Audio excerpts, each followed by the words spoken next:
तो बच्चों अब हम लोग स्टार्ट कर रहे हैं करंट इलेक्ट्रिसिटी एनसीईआरटी के अकॉर्डिंग, जो आपका थर्ड चैप्टर है ना। अभी क्या होता है इसको समझते हैं वन बाई वन करके। तो करंट इलेक्ट्रिसिटी, तो इसमें सबसे पहली चीज जो है वो इलेक्ट्रिक करंट, करंट की ही बात करनी है ना हमें। तो अब हम हेडिंग डालेंगे भाई, सबसे पहली इलेक्ट्रिक करंट। अब इसको डिफाइन करेंगे हम कि इलेक्ट्रिक करंट क्या होता है भाई। ठीक है बच्चों, तो बेसिकली अगर हम बेसिक मीनिंग पे जाएं इसके, इलेक्ट्रिक करंट, तो इलेक्ट्रिक का मतलब तो आपको पता है कि भाई चार्ज होता है ना। चार्ज, इलेक्ट्रिक जो वर्ड है वो ग्रीक वर्ड है, उसी से चार्ज आया है सब। और करंट का मतलब अगर हम देखें तो इसका मतलब होता है फ्लो। यानी कि इलेक्ट्रिक करंट क्या है कि किसी भी कंडक्टर में आपका चार्ज का फ्लो हो, तो बच्चों उसमें जो फ्लो होगा चार्ज का, उसी को आप क्या बोलते हो, इलेक्ट्रिक करंट। अब ये चार्ज का फ्लो कैसे होगा, तो चार्ज का फ्लो कराने के लिए कुछ कंडीशंस चाहिए बच्चों। जैसे किसी भी चीज का फ्लो होता है उसमें कुछ कंडीशन रिक्वायर्ड होती हैं। जैसे अगर आपको वाटर का फ्लो कराना है तो आपको यहाँ पर पोटेंशियल एनर्जी का डिफरेंस क्रिएट करना पड़ता है। तो बच्चों अगर आपका वाटर इधर है, टॉप पे है, मतलब हाइयर पोटेंशियल एनर्जी पर है, और फिर यहाँ पे ये लोअर पोटेंशियल एनर्जी है, तो अगर ये पोटेंशियल एनर्जी का आपका बच्चों डिफरेंस क्रिएट है, तो वाटर अपने आप हाइयर पोटेंशियल एनर्जी से लोअर पोटेंशियल एनर्जी फ्लो करेगा। तो क्योंकि ये वाटर का फ्लो हो रहा है तो हम इसको बोलेंगे वाटर करंट। तो वाटर के फ्लो को मेंटेन करने के लिए, वाटर के फ्लो को क्रिएट करने के लिए, वाटर करंट बनाने के लिए आपको potential energy difference, gravitational potential energy difference की रिक्वायरमेंट होती है। फिर वैसे ही अगर हम देखें तो अगर एक पाइप है बच्चों इस तरीके से, और इस पाइप के अंदर अगर हमें गैस मॉलिक्यूल्स है और इस गैस मॉलिक्यूल्स का फ्लो चाहिए हमें, तो गैस मॉलिक्यूल्स के फ्लो के लिए, गैस की करंट प्रोड्यूस कराने के लिए, गैस का फ्लो मतलब गैस करंट,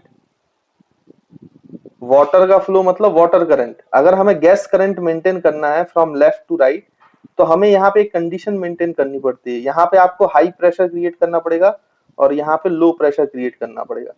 तो जो आपका गैस का करंट है वो हाई प्रेशर से लो प्रेशर होगा, मतलब गैस की करंट को फ्लो कराने के लिए आपको प्रेशर डिफरेंस चाहिए। ग्रेविटेशनल पोटेंशियल एनर्जी चाहिए आपका वाटर करंट को फ्लो कराने के लिए, वाटर को फ्लो कराने के लिए।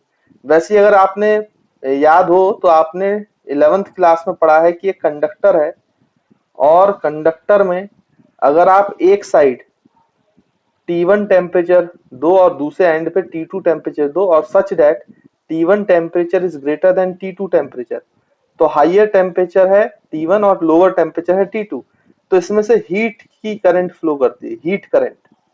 मतलब हीट फ्लो करता है ना बच्चों, ये हमने देखा है, heat is flowing in a conductor from higher temperature to lower temperature. तो ये कौन सी करंट प्रोड्यूस करेगा, हीट करंट, मतलब हीट का फ्लो होगा। तो उस हीट फ्लो को हम हीट करंट बोल सकते हैं ना। अगर आपको याद हो तो हम उसको क्यू से रिप्रेजेंट करते थे, है ना। फॉर्मूले वगैरह भी हमने निकाले हुए हैं 11th क्लास में। तो आप इस बात को तो समझ रहे होंगे कि किसी भी प्रकार का अगर हमें फ्लो चाहिए, चाहे वो वाटर का फ्लो चाहिए, चाहे वो गैस का फ्लो चाहिए, या फिर वो हीट का फ्लो चाहिए, तो उसके लिए कंडीशन मेंटेन करनी पड़ती है, like potential, gravitational potential energy, या फिर आपका प्रेशर डिफरेंस, या फिर आपका बच्चों क्या चीज, टेम्परेचर डिफरेंस, हीट फ्लो के लिए। वैसे करंट का अगर आपको फ्लो कराना है किसी कंडक्टर में, तो एक कंडक्टर के थ्रू आपको जो बच्चों बेसिकली इस तरीके से, यहां से अगर आपको चार्जेस का फ्लो कराना है, इसमें करंट फ्लो कराना है, तो आपको यहाँ पर क्या करना पड़ेगा बच्चों, पोटेंशियल डिफरेंस करना पड़ेगा, इलेक्ट्रोस्टैटिक पोटेंशियल डिफरेंस। यानी कि आपका ये हाई पोटेंशियल होना चाहिए, ये लो पोटेंशियल होना चाहिए। और आप जानते हो बच्चों, जो आपकी इलेक्ट्रिक फील्ड होती है वो high potential to low potential flow करती है। मतलब यहाँ पे इलेक्ट्रिक फील्ड क्रिएट होना चाहिए कंडक्टर के थ्रू, जो कब होगा, जब आप इस कंडक्टर के अक्रॉस पोटेंशियल डिफरेंस प्रोड्यूस करेंगे, पोटेंशियल डिफरेंस। और ये कौन सा पोटेंशियल डिफरेंस है, इलेक्ट्रिक पोटेंशियल डिफरेंस है ना बच्चों। तो अगर ये हाई पोटेंशियल से कनेक्ट कर दिया कंडक्टर और उस कंडक्टर को लो पोटेंशियल से कनेक्ट कर दिया गया है, तो पोटेंशियल डिफरेंस अगर कंडक्टर के अक्रॉस है तो इसमें एक इलेक्ट्रिक फील्ड सेटअप हो जाएगी। तो हाई पोटेंशियल से लो पोटेंशियल की तरफ आपके चार्जेस का फ्लो होगा तो उसको बोलेंगे करंट की डायरेक्शन। एक्चुअली में करंट की डायरेक्शन हम मानते हैं higher potential to lower potential, but इसमें जो इलेक्ट्रॉन होंगे, जो चार्ज कैरियर हैं कंडक्टर में, फ्री चार्ज कैरियर कौन होते हैं बच्चों? इलेक्ट्रॉन्स। ये हम पढ़ चुके हैं जब हमने इलेक्ट्रोस्टैट्स पढ़ा था, क्लासिफिकेशन ऑफ मटेरियल में। तो कंडक्टर तो वो वाले होते थे ना, ये कंडक्टर है बच्चों। तो कंडक्टर तो ऐसे मटेरियल होते हैं जिसमें इलेक्ट्रॉन्स फ्री होते हैं। तो इलेक्ट्रॉन जो होते हैं वो तो भाई ये हाइयर पोटेंशियल मतलब पॉजिटिव टर्मिनल, लोअर पोटेंशियल मतलब नेगेटिव टर्मिनल, हम ऐसे रिप्रेजेंट करते हैं हाइयर पोटेंशियल को पॉजिटिव टर्मिनल से और लोअर पोटेंशियल को नेगेटिव से।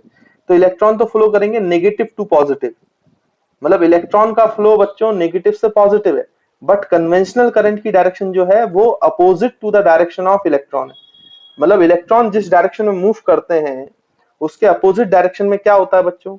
करंट फ्लो करता है, जो हमारा कन्वेंशनल डायरेक्शन ऑफ करंट है ना। तो इसको बोलते हैं conventional conventional direction of current, conventional direction of current है ना। तो कन्वेंशनल डायरेक्शन ऑफ करंट है वो हमेशा कहां से होता है? हाइयर पोटेंशियल से लोअर पोटेंशियल।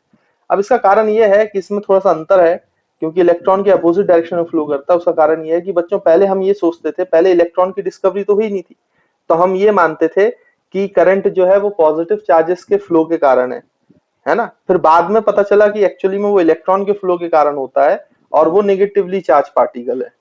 तो फिर यहाँ पे स्थिति बदल गई। अब क्योंकि हम बहुत सारी इलेक्ट्रिसिटी में डिस्कवरी कर चुके थे, उनके फिनोमिनास बना चुके थे, तो उनको चेंज करना इतने आसानी से पॉसिबल नहीं था। इसलिए हमने ये मान लिया कि करंट के अपोजिट डायरेक्शन में जो है वो हमारा करंट फ्लो होता है।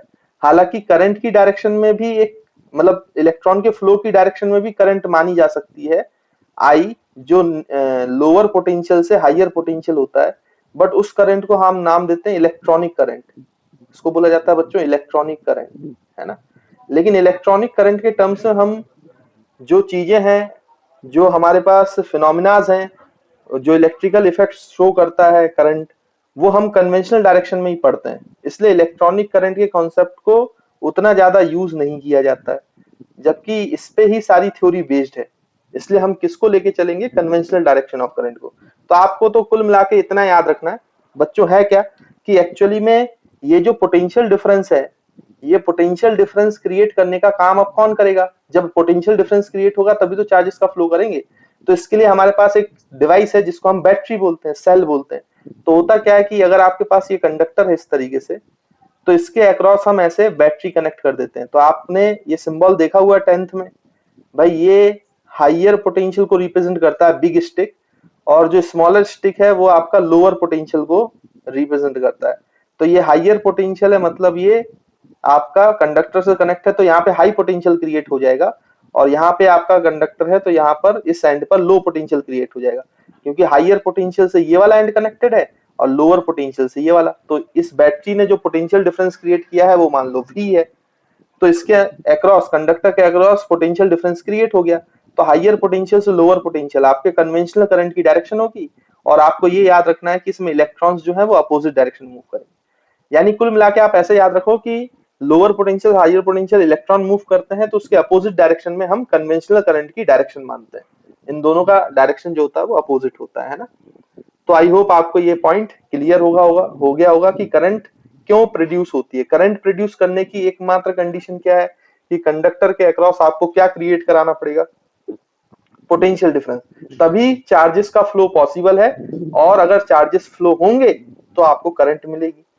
अब बेसिकली करंट को डिफाइन कैसे किया गया है? जैसे ही आप पोटेंशियल डिफरेंस क्रिएट करा लेते हैं किसी कंडक्टर में इस तरीके से बैटरी लगाकर, तो ये हाई पोटेंशियल पे है, ये लोअर पोटेंशियल पर है। तो यहाँ पे इलेक्ट्रॉन्स हैं या जो चार्ज पार्टिकल्स हैं वो बच्चों फ्लो कर रहे हैं इस तरीके से किसी पर्टिकुलर डायरेक्शन में। तो किसी भी पर्टिकुलर क्रॉस सेक्शन से देखें, अगर ये पर्टिकुलर क्रॉस सेक्शन को यहाँ से देखें, तो इस क्रॉस सेक्शन से कितने टाइम में, अगर टी टाइम में क्यू चार्ज फ्लो हो रहा है, टी टाइम में अगर क्यू चार्ज फ्लो हो रहा है, तो इनका अगर हम रेशियो ले लें, चार्ज फ्लोन पर यूनिट टाइम किसी भी कंडक्टर के किसी पर्टिकुलर क्रॉस सेक्शन एरिया से, तो हम उसी को क्या बोलते हैं बच्चों? करंट बोल देते हैं। तो करंट का जो फॉर्मूला होता है वो हो जाता है rate of change of charge per unit time, delta Q by delta T. अच्छा बच्चों, ये जो delta Q by delta T है, ये जो करंट है ये दो प्रकार की होती है। तो ये delta Q by delta T एक इंटरवल के लिए देख रहे हैं, तो इसको हम एवरेज करंट बोलते हैं। एंड हमारे पास जो दूसरा करंट है वो इंस्टेंटेनियस है, तो वो किसी इंस्टेंट पे करंट बताएगा, तो यू उसको हम लिखेंगे D Q by D T. हालांकि अगर आपका करंट कांस्टेंट है, चार्ज का फ्लो का रेट कांस्टेंट है, तो आपका एवरेज करंट और इंस्टेंटेनियस करंट दोनों बराबर होते हैं। लेकिन अगर करंट कांस्टेंट नहीं है, वो टाइम टू टाइम वेरी कर रही है, करंट फंक्शन है अगर टाइम का, तो फिर आपको डिफरेंशिएशन से क्या निकालना पड़ेगा, इंस्टेंटेनियस करंट। जबकि एवरेज करंट के लिए आपको change in charge upon change in time निकालना पड़ेगा, है ना। तो आपका यहाँ पे जो यूनिट होती है करंट की, वो कूलम पर सेकंड होता है, और कूलम पर सेकंड को हम क्या बोलते हैं बच्चों, एम्पियर। तो यहाँ पे एक बात याद रखेंगे कि जो आपका करंट है वो एक्चुअली में डिराइव्ड क्वांटिटी नहीं है, करंट फंडामेंटल क्वांटिटी है। चार्ज को डिराइव्ड क्वांटिटी बोलते हो आप, है ना, आपने पढ़ा हुआ है कि current is a fundamental quantity. अच्छा, करंट की एक और इंपॉर्टेंट बात है, वो भी आप समझ लें कि कई बार सोचते हैं बच्चे कि करंट की डायरेक्शन होती है हायर पोटेंशियल से लोअर पोटेंशियल, और करंट का मैग्नीट्यूड तो है ही, क्योंकि उसकी यूनिट एम्पियर है और कुछ वैल्यू होगी। जैसे इस कंडक्टर से अगर आपका 2 एम्पियर का करंट जा रहा है, तो उसकी डायरेक्शन हायर पोटेंशियल से लोअर पोटेंशियल और मैग्नीट्यूड 2 एम्पियर है, तो ये एक वेक्टर क्वांटिटी होनी चाहिए, बट बल्कि ऐसा है नहीं, एक्चुअली में ये वेक्टर क्वांटिटी नहीं होती है। क्यों? क्योंकि जैसे मान लो कि आपका यहाँ पे बच्चों 3 एम्पियर की करंट आ रही है इस कंडक्टर से, आपने 10th में ऐसे सवाल किए होंगे, और यहाँ से 4 एम्पियर की करंट आ रही है, और ये दोनों 90 डिग्री पे टिल्टेड है, तो फिर जो करंट निकलेगी तीसरे वायर से, तो आपको पता है जो करंट आएगी एक पर्टिकुलर पॉइंट पे वो सम होकर जाएगी, तो जो नेट करंट फ्लो होगी थर्ड वायर में वो 7 एम्पियर की होगी। लेकिन वेक्टर अगर होता तो 90 डिग्री पे दो वेक्टर, एक 3 और एक 4, तो उसका रिजल्टेंट कितना होता है बच्चों, 5 होता है, ये आपने पढ़ा है, वो वेक्टर रूल्स है। लेकिन करंट जो है वो वेक्टर रूल्स को फॉलो नहीं करता है। तो कोई भी क्वांटिटी अगर वेक्टर क्वांटिटी है तो उसके पास तीन चीजें होनी चाहिए, एक तो उसके पास मैग्नीट्यूड होना चाहिए, दूसरा उसके पास डायरेक्शन होना चाहिए, और तीसरी चीज उसको किसको फॉलो करना चाहिए भाई, वेक्टर रूल्स को फॉलो करना चाहिए। लेकिन करंट के साथ एक समस्या है कि करंट के पास मैग्नीट्यूड होता है, डायरेक्शन होता है, बट ये does not follows vector rules. जो करंट है बच्चों वो क्या है कि does not follows, current does not follows vector rules, वो वेक्टर रूल्स को फॉलो नहीं करता है, इसलिए वेक्टर क्वांटिटी तो नहीं होगी, डायरेक्शन होने के बावजूद करंट एक वेक्टर क्वांटिटी नहीं है। तो ऐसी क्वांटिटी जिनके पास मैग्नीट्यूड होता है, डायरेक्शन होता है, और वो वेक्टर रूल्स को फॉलो नहीं करते हैं, तो उनको बोला जाता है टेंसर क्वांटिटी। तो रियलिटी में आपकी जो करंट है बच्चों वो एक टेंसर क्वांटिटी है, बट अगर टेंसर गिवन नहीं है तो आप इसको क्या बोल सकते हो बच्चों, स्केलर। अगर आपको सवाल आए और उसमें टेंसर क्वांटिटी गिवन नहीं है ऑप्शन में, तो आप स्केलर गिवन होगा तो आप उसको स्केलर क्वांटिटी बोल देना, क्योंकि स्केलर को लॉस को फॉलो करता है, बट वेक्टर्स के लॉस को फॉलो नहीं करता, इसलिए वेक्टर क्वांटिटी नहीं है। तो असलियत में ये टेंसर क्वांटिटी है, बट टेंसर आपके अभी कोर्स में इतना मेंशन नहीं होता है, तो कभी किताबों में आप देखोगे तो आपको दिखाए वो लिखा रहता है कि करंट जो है वो स्केलर क्वांटिटी। तो आई होप आपको बेसिक मतलब इलेक्ट्रिक करंट का पता चल गया होगा, है ना, समझ में आ गया होगा। तो जो चीजें मैंने अभी तक बताई हैं वो सारी चीजें मैं पॉइंट बाई पॉइंट्स यहाँ पे लिख देता हूँ, आप भी अपनी कॉपी में लिखते जाइए।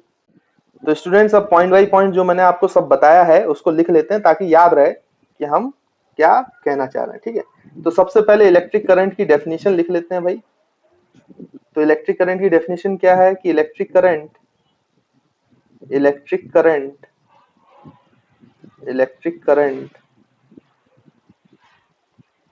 is the rate of flow of charges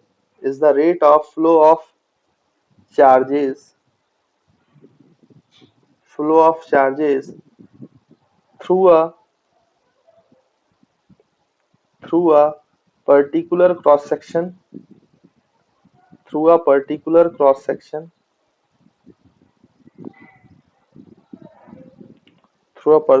cross section of conductor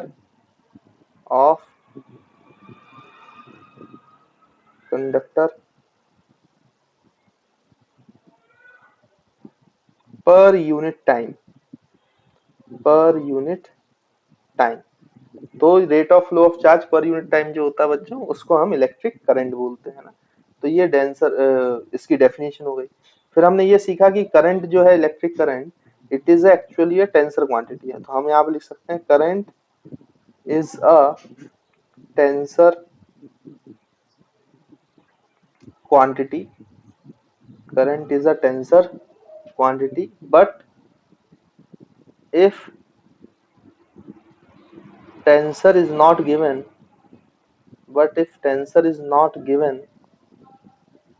then we said that it is a scalar quantity.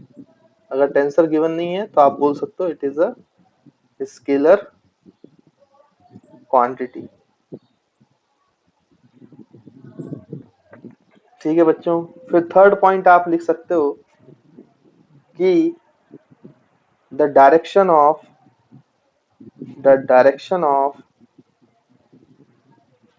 conventional current, the direction of conventional current is from higher potential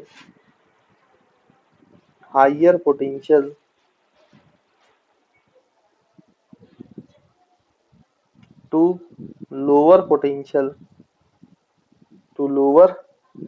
potential to lower potential outside the battery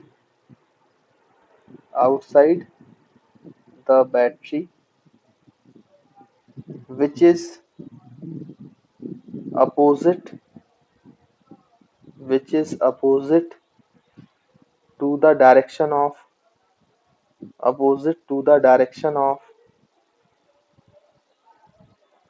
flow of electron, तो electron lower potential से higher potential flow होता है तो current हम बोलेंगे conventional direction of current कि वो higher potential से लोअर पोटेंशियल। तो एक बात याद रखना बच्चों, ये जो कन्वेंशनल डायरेक्शन ऑफ करंट है ये आउटसाइड द बैटरी है, from higher potential to lower potential. लेकिन अगर आप इनसाइड द बैटरी जाएंगे तो इसका अपोजिट होता है, इनसाइड द बैटरी लोअर से हायर जाता है, तभी तो करंट का जो फ्लो है वो मेंटेन रहता है। तो आउटसाइड तो हायर पोटेंशियल से लोअर पोटेंशियल है, बट इनसाइड बैटरी ये लोअर से हायर है। और इसको लोअर से हायर कराने के लिए ये चार्ज अपने आप फ्लो नहीं होता है, इस पे बैटरी को वर्क करना पड़ता है। फिर बाद में हम पढ़ेंगे कि इस चीज को बोला जाता है इलेक्ट्रोमोटिव फोर्स, है ना। तो मैं बैटरी के अंदर की कहानी आपको कुछ समय के बाद बताऊंगा जब हम सर्किट थ्योरी चालू करेंगे, है ना।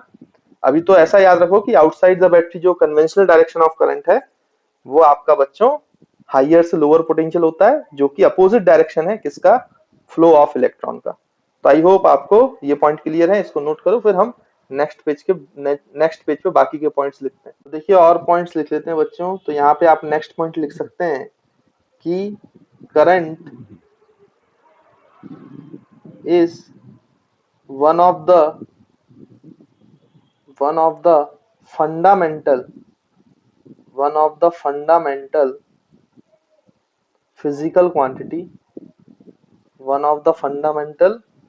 physical quantity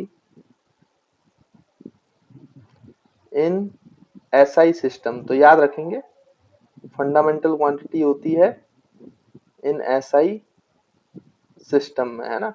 और आप ऐसा भी लिख सकते हो it's SI unit is ampere. तो उसकी जो SI यूनिट है बच्चों वो साइंटिस्ट को श्रद्धांजलि देने के लिए हमने एम्पेयर के नाम पे रख दी है। उसके बाद अगर हम बात करें इलेक्ट्रिक करंट के बारे में, तो जैसे मैंने आपको बताया कि इलेक्ट्रिक करंट जो है ये बच्चों दो प्रकार की होती है, तो वो पॉइंट भी लिख सकते हो। Current is of two types. तो पहली जो टाइप की करंट है उसको आप एवरेज करंट बोल सकते हो। फर्स्ट एवरेज करंट,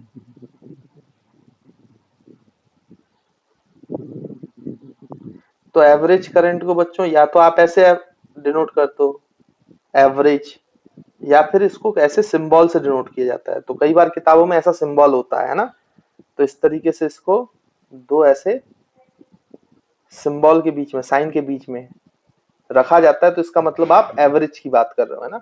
तो ये आई एवरेज। अगर मैं यहाँ पे v के करस्पॉन्डिंग लगता तो ये v एवरेज होता। अगर मैं a के करस्पॉन्डिंग लगता तो a एवरेज हो जाता है, एक्सेलरेशन एवरेज हो जाता है ना। तो सिंबल आप ध्यान रखेंगे, कई बार यूज किया जाता है। तो एवरेज करंट होता है rate of change of charge या flow of charge per unit time, delta T, है ना। तो आप इसको ऐसे भी लिख सकते हो, Q initial minus Q final, sorry मैंने उल्टा लिख दिया, Q final, final charge minus initial charge divide by final time minus initial time, है ना।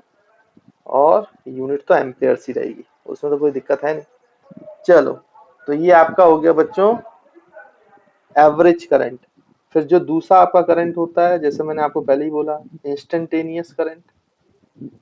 इंस्टेंटेनियस करंट, तो जब आपकी करंट चेंज हो रही होती है टाइम के साथ तो इंस्टेंटेनियस करंट निकालते हो आप। सिंपली आपसे करंट पूछा गया है तो इसका मतलब आपसे इंस्टेंटेनियस करंट ही पूछा गया है। तो होता क्या, इंस्टेंटेनियस कैसे निकालते हैं तो बच्चों आपको पता ही होगा, अगर आपने 11th में क्लास में पढ़ा है तो डेल्टा टेंडिंग टू जीरो कर दो। मतलब इतना छोटा इंटरवल ले लो कि वो लगभग लगभग टेंडिंग टू जीरो हो जाए, तो वो जो एवरेज आप निकालोगे वो इंस्टेंटेनियस में कन्वर्ट हो जाता है ना। तो फिर वो delta Q by delta T लिख लेते हैं, और डेल्टा क्यू और डेल्टा टी बिल्कुल डिफरेंशियल अमाउंट में चले जाते हैं, इनफाइनाइटेसिमली स्मॉल, जिसको डी फंक्शन से रिप्रेजेंट करते हैं। तो ये हो जाता है D Q by D T, यानी डिफरेंशिएशन।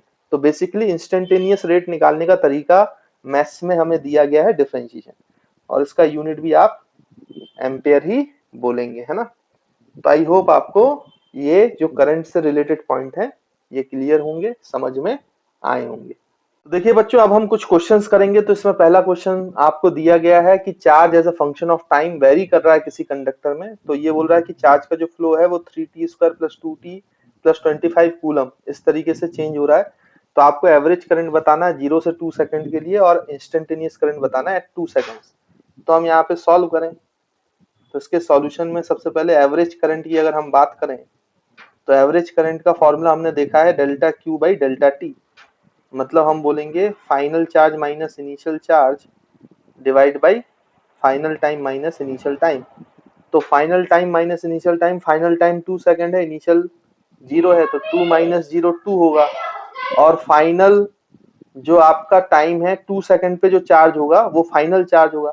मतलब फाइनल चार्ज Q जो है वो 2 सेकंड पर है, माइनस इनिशियल चार्ज जो है वो t इक्वल्स टू 1 सेकंड पे होगा, है ना बच्चों। तो इसको आप पुट करो, पहले चार्ज के फंक्शन में आप टाइम की वैल्यू 2 सेकंड पुट करो।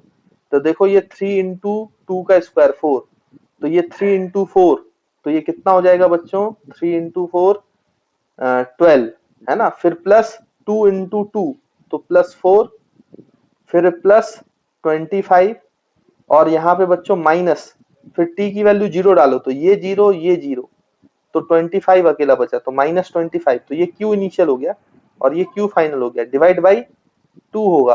तो 25 और 25 कैंसल आउट हो जाएंगे, तो ये 12 प्लस 4 16/2, तो ये बचेगा बच्चों 8 एम्पेयर।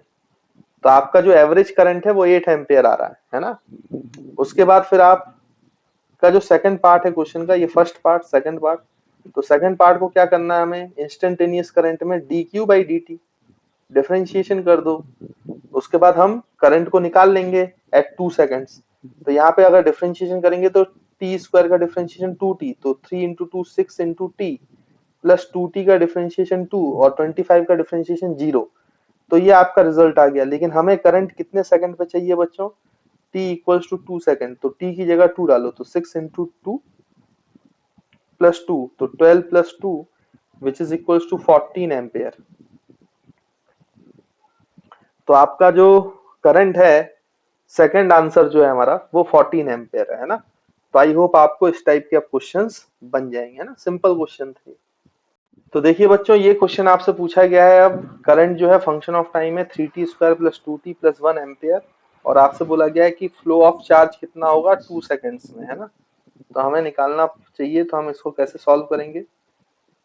तो करंट का फॉर्मूला आपको दिया है 3t² प्लस 2t प्लस 1, है ना। और इंस्टेंटेनियस करंट की वैल्यू को हम क्या लिख सकते हैं, dq बाई dt, वो हमने पढ़ा हुआ है। तो dq by dt is equals to 3t² plus 2t plus 1। तो dt को उधर ले जाओ बच्चों, तो ये हो जाएगा dq is equal to 3t square plus 2t plus 1 into dt। अब हमें स्मॉल अमाउंट ऑफ चार्ज से लार्ज अमाउंट ऑफ चार्ज चाहिए, तो आपको पता है जोड़ना पड़ेगा इन्फिनाइट टाइम्स, तो आपका इंटीग्रेशन आ जाएगा। अच्छा 0 से 2 सेकंड तक का फ्लो निकालना, तो यहाँ पे Q इनिशियल हो गया और यहाँ पे Q फाइनल हो गया, तो ये डेल्टा Q बन जाएगा, है ना। Q final minus Q initial, तो जो चार्ज का फ्लो है डेल्टा Q, वो यहाँ पे इंटीग्रेशन करोगे तो कितना आ जाएगा बच्चों, 3t स्क्वायर का इंटीग्रेशन, तो टी स्क्वायर का टी क्यूब बाई 3, तो 3 और 3 कैंसिल, प्लस 2t dt, तो 2 बाहर, t dt का इंटीग्रेशन टी स्क्वायर बाई 2, तो ये 2 और ये 2 cancel, plus 1 into D T, तो dt का इंटीग्रेशन t, और लिमिट लग जाएगी 0 से 2।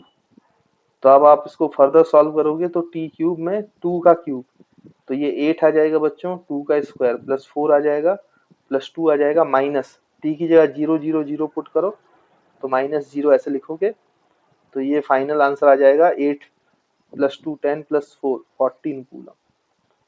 तो आपका जो फ्लो ऑफ चार्ज है इस सवाल का, उसका आंसर आ गया 14 कूलम।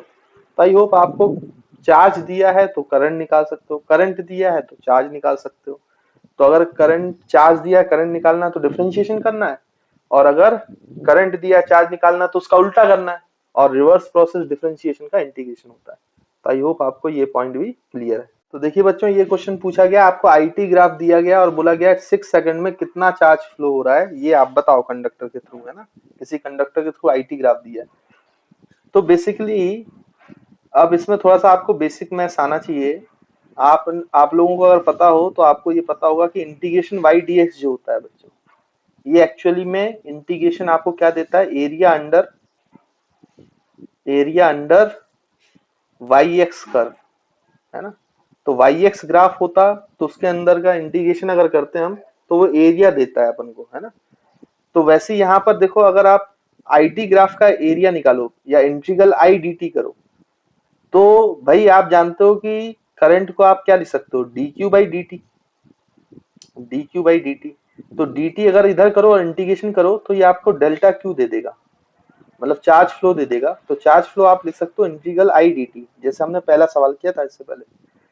तो ये आई डी टी जो इंटीग्रेशन आई डी टी है, तो y की जगह आई है और x की जगह t है, तो ये है क्या एक्चुअली में, ये है एरिया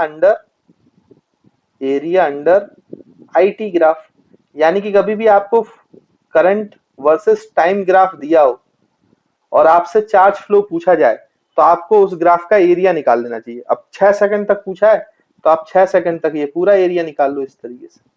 लेकिन एक बात का ध्यान रखेंगे कि ऊपर अबव द टाइम एक्सिस अगर एरिया पॉजिटिव है, चार्ज फ्लो पॉजिटिव है, तो ये अपोजिट डायरेक्शन में चार्ज फ्लो हुआ है नीचे की। अगर नेगेटिव है, नेगेटिव साइड, तो उसका एरिया आपको माइनस करना पड़ेगा। अगर टाइम जो एक्सिस है उसके नीचे ग्राफ है तो उसका एरिया माइनस करना पड़ेगा, ऊपर वाले का एरिया प्लस करना पड़ेगा। तो ये बात आप याद रखना अच्छे से, है ना। बस ये इसमें मेजर पॉइंट होता है, बाकी बच्चों को बन जाता है। तो एरिया निकालना, तो एरिया निकाल लो भाई। इस ट्राइंगल का एरिया कितना लिखेंगे हम भाई, हाफ बेस, बेस है बच्चों 4 सेकंड का, तो 4 इंटू हाइट जो है वो 10 एम्पेयर का, तो ये लिख लिया। फिर नीचे वाला एरिया माइनस करना है, वो रेक्टेंगल शेप का, तो 4 से 6 लेंथ हो गई इसकी 2 और ये हाइट हो गई इसकी 5। माइनस 5 लिखने की जरूरत नहीं क्योंकि 5 माइनस हमने पहले ही लगा चुके हैं। तो ये हो जाएगा 2 इंटू 5, तो देखो तो ये हो जाएगा 2 टाइम्स, तो ये बच्चों हो जाएगा 20 माइनस 10, तो ये आ जाएगा 10 कूलम। तो this is our final answer. तो अगर आपको आईटी ग्राफ दिया हो तो उससे आप चार्ज फ्लो बहुत आसानी से निकाल सकते हो, उसमें कोई दिक्कत वाली बात नहीं है ना बच्चों। वैसे ही अगर आपको मान लो कि इसका उल्टा पूछा जाए, क्वेश्चन में आपसे बोला जाए कि भाई आपको दिया गया है ग्राफ क्यू वर्सेस टाइम का, टाइम सेकंड्स में और यहाँ पे चार्ज जो है वो कूलम्स में। मान लीजिए ये आपको ग्राफ दिया गया, ये क्यू वर्सेस टी ग्राफ है आपका किसी कंडक्टर के अगर, तो आपसे बोला जा रहा है कि फाइंड,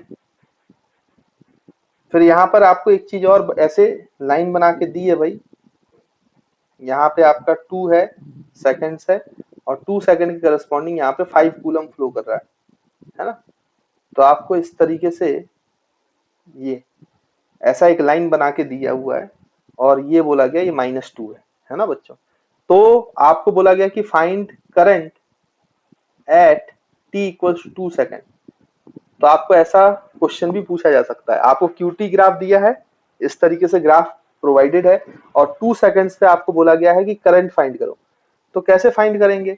अब देखो यहाँ पे वही बेसिक मैथ्स का कॉन्सेप्ट लगने वाला है। करंट क्या होता है बच्चों? dq/dt। अच्छा, डिफरेंशिएशन का मतलब क्या होता है? Instantaneous slope. This represents instantaneous slope. अब आपको करंट पूछा है 2 सेकंड पे, तो 2 सेकंड पे स्लोप निकाल लो। और आपको पता है कि स्लोप निकालने का तरीका क्या है? किसी भी कर्व में किसी भी पॉइंट पर उससे टेंजेंट बना लो, तो वो टेंजेंट जो स्ट्रेट लाइन है उसका जो स्लोप है वही 2 सेकंड पे स्लोप कहलाएगा, है ना। इसका मतलब तो यही होता है इंस्टेंटेनियस स्लोप। तो ये टेंजेंट तो आपको पहले से ही बना के दी हुई है ग्राफ में। तो टेंजेंट का स्लोप क्या होगा? अगर ये एंगल थीटा है तो टेन थीटा होता है बच्चों। तो करंट जो है वो अगर स्लोप है तो स्लोप को हम लिख सकते हैं टेन थीटा। अब टेन थीटा आप यहां से निकालोगे तो परपेंडिकुलर अपॉन हाइपोटेन्यूस कर लो, तो ये हाइट जो है वो 5 है और ये जो बेस है ये 2 और इधर -2, तो ये टोटल बेस हो गया 4, 2 - 2 का, है ना। तो आप यहाँ पे इसको लिख सकते हो 5/4 tan theta perpendicular upon base. तो ये करंट की वैल्यू आ गई, करंट की वैल्यू आ गई 5/4 एम्पेयर। और ये किस टाइम पे आया बच्चों? This is the current, value of current eight 2 second. तो इंस्टेंटेनियस करंट हो गया। तो ये आपका बच्चों आंसर हो गया, है ना। तो आई होप आपको क्लियर होगा। तो आपको अगर आईटी ग्राफ दे तो उससे आप चार्ज फ्लो निकाल सकते हो, अगर आपको क्यूटी ग्राफ दे तो आप टेंजेंट निकाल सकते हो, अगर आपको charge as a function of time दे तो वो भी निकाल सकते हो, और अगर आपको बच्चों क्या दिया जाए, current as a function of time, तो वहां से भी चार्ज फ्लो निकाल सकते हो। मैंने सारे टाइप के आपको क्वेश्चंस बता दिए। कई बार ऐसे क्वेश्चन पूछ लिए जाते हैं, जैसे एक सिंपल सा पूछ लेता हूँ, उसको फिर अलग तरीके से भी पूछा जा सकता है। अगर मैं आपसे बोलूं कि how many electrons are flowing, how many electrons are flowing flowing in one ampere current. तो अगर मैं आपसे पूछूं कि 1 एम्पेयर करंट में कितने नंबर ऑफ इलेक्ट्रॉन्स फ्लो करेंगे, मतलब कितने इलेक्ट्रॉन्स फ्लो करेंगे कि वो 1 एम्पेयर की करंट बना ले किसी भी कंडक्टर में। तो ऐसे जब क्वेश्चन पूछे जाते हैं, कुछ भी पूछा जा सकता है 2 एम्पेयर में, या फिर इसी सवाल में पूछ लेते हैं कि find the number of electrons flowing, तो फिर आप क्या करते हो? वहां पे 5/4 एम्पेयर होता। तो ऐसे सवालों को करने का तरीका ये होता है कि आपको पता है कि करंट की जो वैल्यू है वो है चार्ज अपॉन टाइम, है ना बच्चों। तो चार्ज अपॉन टाइम। अच्छा, 1 एम्पेयर दिया है, इसका मतलब 1 एम्पेयर तो ये तब बनेगा बच्चों जब आपका चार्ज भी 1 कूलम का हो और टाइम भी 1 सेकंड का हो। तो ये 1 एम्पेयर के बराबर होगा, है ना। तो 1 कूलम डिवाइड बाई 1 सेकंड, मतलब 1 कूलम का चार्ज 1 सेकंड में किसी कंडक्टर से फ्लो करेगा, किसी पर्टिकुलर क्रॉस सेक्शन से 1 कूलम का चार्ज इन 1 सेकंड। तो आप बोलोगे इसमें कितनी करंट फ्लो हो रही है? 1 एम्पियर की। अब देखो बच्चों, ये Q है, Q को आप अगर याद करो तो इसमें आप वो लगा सकते हो, क्या बोलते हैं, क्वांटाइजेशन। तो N इंटू ई, तो अगर आप N इंटू ई लगा दोगे तो बच्चों ये क्या हो जाएगा आपका, N इंटू ई लगा दोगे आप यहाँ पर Q की जगह, तो ये आपका हो जाएगा भाई कितना, नंबर ऑफ इलेक्ट्रॉन्स। N जो है वो नंबर ऑफ इलेक्ट्रॉन्स है और एक इलेक्ट्रॉन पे चार्ज जो होता है वो फंडामेंटल चार्ज E होता है। तो यहाँ पे लिख दो आप, तो यहाँ पे अगर 1 कूलम की जगह आप N कर देंगे तो it is equals to 1 ampere. तो नंबर ऑफ इलेक्ट्रॉन्स होगा 1 एम्पेयर इंटू 1 सेकेंड, है ना बच्चों। तो 1 कूलम आएगा, तो 1 कूलम के चार्ज के लिए आपको कितने नंबर ऑफ इलेक्ट्रॉन चाहिए? तो N को डिवाइड कर दो, E को डिवाइड कर दो। तो 1/E करेंगे बच्चों, मतलब 1/1.6 इंटू 10⁻⁻19, और ये हम पहले निकाल चुके हैं। तो ये आ जाता है 6.25 इंटू 10⁻18 इलेक्ट्रॉन। सॉल्व करोगे तो यानी कि किसी कंडक्टर्स में इतने इलेक्ट्रॉन्स 1 सेकंड में पास होंगे, तब जाके उसमें करंट कितनी होगी? 1 एम्पियर। तो 1 एम्पियर अच्छी खासी करंट होती है ना, छोटी मोटी करंट नहीं है, क्योंकि उसमें इतने इलेक्ट्रॉन्स का फ्लो चाहिए होता है 1 सेकंड में, तब जाके 1 एम्पियर की करंट बनती है। तो जो आपकी इलेक्ट्रिकल डिवाइसेस होती हैं, घर पे यूज होती हैं, फ्रिज, कूलर वगैरह, या आपका फैन हो गया, वो यूज करती है 1 एम्पियर।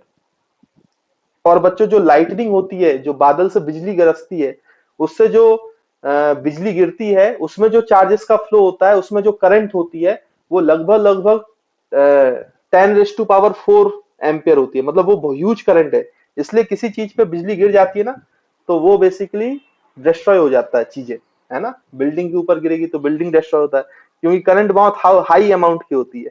और अगर मैं थोड़ा आपको बताऊं करंट के बारे में, तो जो आपके सिग्नल्स होते हैं बॉडी में, ब्रेन से सिग्नल कैरी करते हैं ना, वो 10⁻⁻⁶ एम्पियर तक की होती है, मतलब बहुत कम छोटी करंट होती है। इसलिए जब आपके सिग्नल ट्रांसमिट होते हैं तो झटका नहीं लगता है। लेकिन आप घर पे होम सप्लाई में अगर आपका वायर को छू लोगे, ऐसी लाइव वायर को, तो आपको उसमें झटका मिलेगा, क्योंकि उसमें 1 से 2 एम्पियर तक की करंट फ्लो करती है ना। तो ये करंट का रेंज है। अगर कम करंट है माइक्रो एम्पियर्स में तो हमें पता नहीं चलता है, लेकिन अगर ज्यादा करंट हो गया एम्पियर्स, मिली एम्पियर्स, तो फिर आपको करंट जो है वो आपको शॉक देगा, है ना। तो आई होप आपको ये पॉइंट भी क्लियर। तो देखिए बच्चों, अभी हमने करंट पढ़ा, तो हमने ये देखा था कि करंट की डायरेक्शन जो होती है, करंट का मैग्नीट्यूड होता है, बट करंट स्केलर क्वांटिटी होती है या टेंसर क्वांटिटी एक्चुअली में, है ना। बट वो स्केलर रूल्स को फॉलो करती है, तो हम उसको स्केलर क्वांटिटी बोल सकते हैं। लेकिन करंट के करस्पॉन्डिंग डायरेक्शन से रिलेटेड जो वेक्टर रूल्स को फॉलो करती है, एक और क्वांटिटी होती है जिसको हम बोलते हैं करंट डेंसिटी, है ना। तो हमारे लिए करंट डेंसिटी इंपॉर्टेंट होती है, क्योंकि ये माइक्रोस्कोपिक लेवल पे भी काम करती है ना, और आगे चलकर इसका बहुत यूज होता है। तो हम पढ़ेंगे अब करंट डेंसिटी। तो जो ये करंट डेंसिटी होती है बच्चों, इसको जे सिंबल से रिप्रेजेंट करते हैं ना। और करंट डेंसिटी एक वेक्टर क्वांटिटी होती है, करंट नहीं होती है वेक्टर क्वांटिटी, लेकिन करंट डेंसिटी वेक्टर क्वांटिटी होती है, उसको वेक्टर की तरह हम ट्रीट करते हैं ना। तो इसमें आप पहले तो इसकी डेफिनेशन देख लो। करंट डेंसिटी जो है, it is the amount of current flowing through a conductor per unit area, उसी को हम बोलते हैं करंट डेंसिटी, है ना। तो हम यहाँ पे लिख सकते हैं, it is it is defined as it is defined as the current it is defined as the current through it is defined as the current through a conductor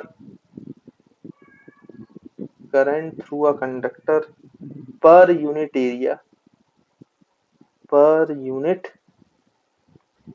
of cross section per unit area of cross section per unit area of cross section and फिर उसके बाद full stop. तो ये current पर unit area हो गया आपका बच्चों। और इसके बाद आप बोल सकते हो कि it is a vector quantity, it is a vector quantity. और अगर वेक्टर क्वांटिटी तो इसकी डायरेक्शन होगी, and its direction is its direction is in the direction of current, direction is in the direction of current. तो ये current की direction में इसकी डायरेक्शन होती है ना। तो ये बात याद रखेंगे। अब इसको कैसे डिफाइन किया है उसको हम देख लेते हैं यहाँ पे बच्चों, है ना। तो देखिए, ये मान लीजिए आपका कंडक्टर है इस तरीके से, और इस कंडक्टर में मान लीजिए करंट आई जा रही है, ऐसे करंट आई जा रही है ना, इस तरीके से। तो अगर आप इसके क्रॉस सेक्शन को ऐसे कट करोगे, ये तो ये टोटल जो करंट है ये ए एरिया ऑफ क्रॉस सेक्शन है। तो अगर हम पर यूनिट एरिया इसका निकाल लें, तो बच्चों वो उसका मैग्नीट्यूड हो जाएगा करंट डेंसिटी, और इसकी डायरेक्शन जो है वो इस डायरेक्शन में होगी, इस एरिया से परपेंडिकुलर जो करंट निकल रही है, मतलब इसको एन कैप बोले अगर, तो ये करंट डेंसिटी की डायरेक्शन हो जाएगी। तो करंट डेंसिटी जो आपका जे है वो डिफाइन किया जाएगा करंट पर यूनिट एरिया, और उसकी डायरेक्शन जो है वो in the direction of current perpendicular to area, तो एन कैप। तो ये डेफिनेशन है करंट डेंसिटी। तो करंट डेंसिटी की यूनिट क्या हो जाती है बच्चों, एम्पेयर पर मीटर स्क्वायर। तो इसके डायमेंशंस हो जाएंगे L-2, और करंट तो फंडामेंटल क्वांटिटी है तो आई, है ना। तो डायमेंशंस वगैरह आप निकालना जानते हैं, तो उसको मैं यहाँ पे नहीं लिख रहा हूँ, ठीक।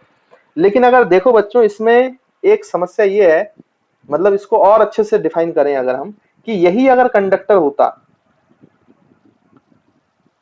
और अगर कोई व्यक्ति ये बोलता कि मैं तो ऐसे क्रॉस सेक्शन देखूंगा इस तरीके से, देखो ये क्रॉस सेक्शनल एरिया है, मान लो ये आपका ए डैश है और करंट इसमें से आई जा रही है, ये सेम कंडक्टर है, बट एक दूसरे व्यक्ति ने क्रॉस सेक्शन एरिया ऐसे इंक्लाइंड काटा है इसको, और एक व्यक्ति ने इसको ऐसे परपेंडिकुलर काटा है करंट के।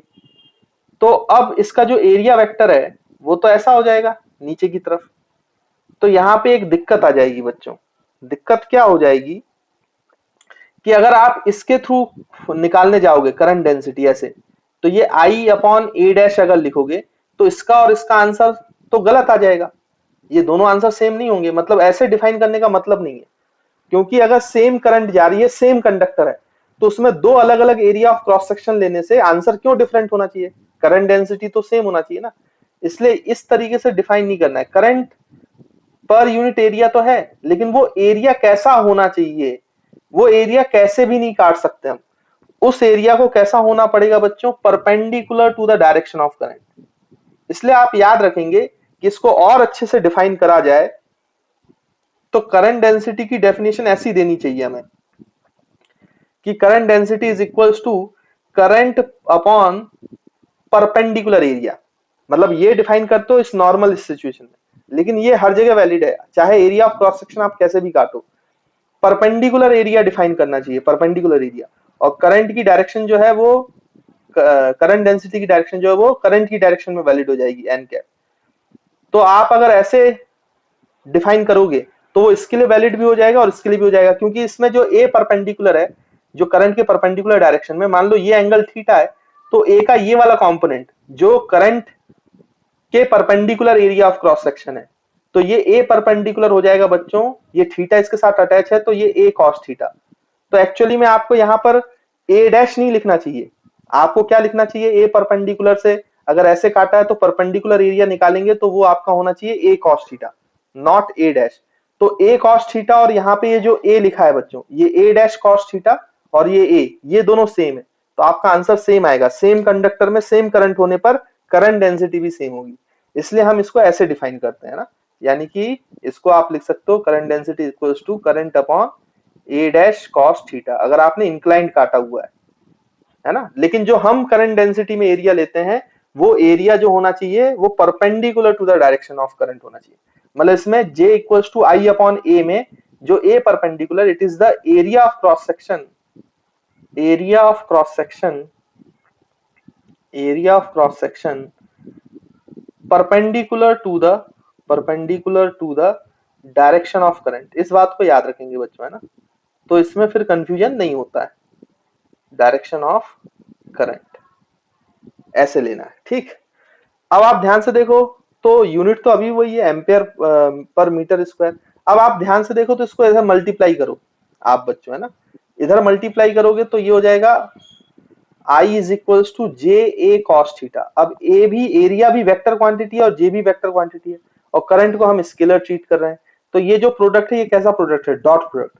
तो करंट, अगर करंट डेंसिटी दिया है तो आप उसको ऐसे लिख सकते हो, current density vector dot area vector.